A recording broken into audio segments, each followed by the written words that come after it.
نام خداوند بخشاینده و مهربان. سلام دوستان، امید که خوب و جور صحتمند باشین. در گوشه دنیا که هستین در کنار فامیلایتان خوش و آرام باشین. امروز خواستیم یک بانجان سیاه خوشمزه براتون آماده بسازیم. یکی چگونه آماده میشه. قبل از اینکه طرف مواد لازمه بریم، لایک کنین، سابسکرایب کنین، شیر کنین، کامنتایتان به ما بفرستین تا آخر لحظات ما را همراهی کنین. 1 کیلو بانجان سیاه، 4 عدد بانجان رومی، 4 عدد مشت تازه، 4 عدد سیر، روغن، نمک، چکه. دوستا بانجان سیاه ما را پوست میکنیم. بانجان سیاه را خودتان یاد دارین که چه قسم پخته میشه، اما من امروز خواستم به یک شیوه مختلف براتون آماده بسازم. دیگه تا آخر بیننده ما باشین که من چگونه آماده میسازم یک بانجان.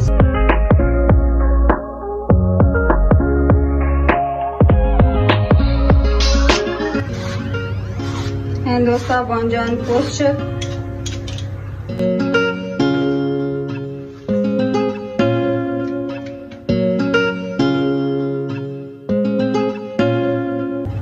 حال توتش میکنین ببینین چقدر تازه خوب شست.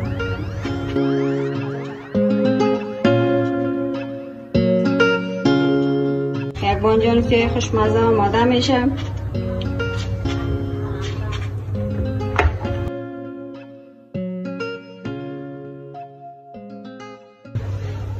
حال روغن علاوه میکنین خوب گرم شود. ایزا روغن ما گرم شده، حال بانجان علاوه میکنیم.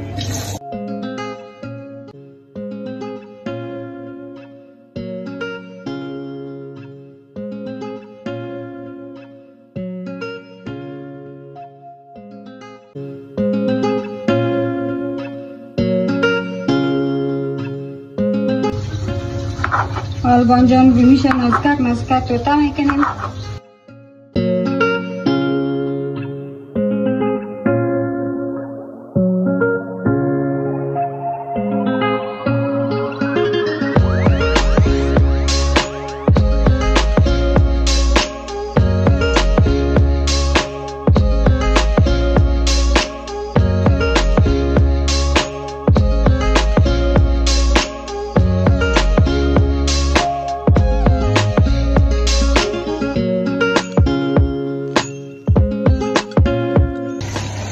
ایزا بانجان ما سرخ شد،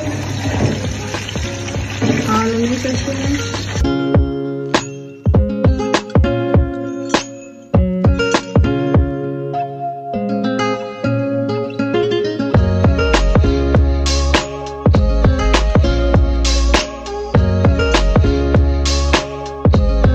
حالا بانجان میکنیم لاغلان.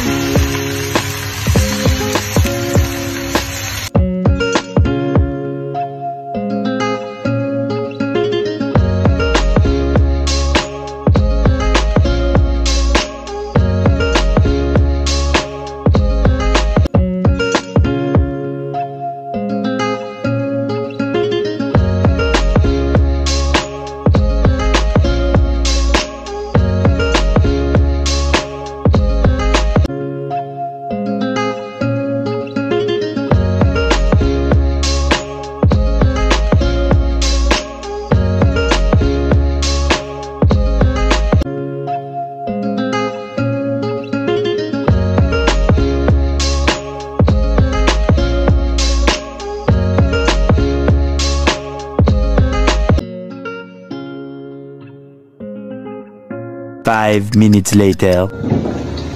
به دوستا ببینین چی یک شکل مقبولی گرفته.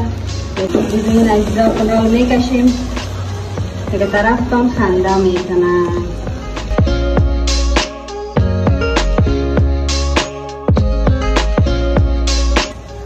ماشاءالله.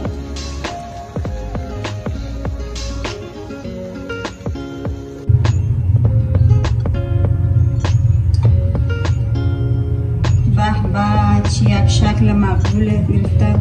عزیزا دیگه شما ببینین به من نمره بتین بانجان خوشمزه که امروز ما آماده ساختم.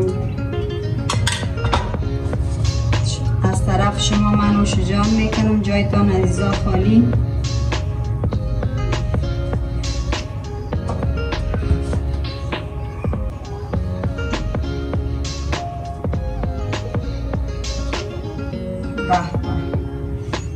عزیزا از طرف شما مغلق من نوش جان میکنم.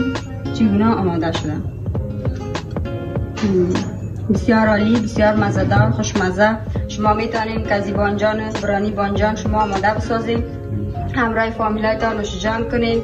خدا که از برنامه ما امروز لذت برده باشین. عزیزا لایک کنین، سابسکرایب کنین، شیر کنین، کامنتایتان با ما بفرستین. این بود برنامه امروز ما. تا برنامه بعدی، خداوند یار مهربان.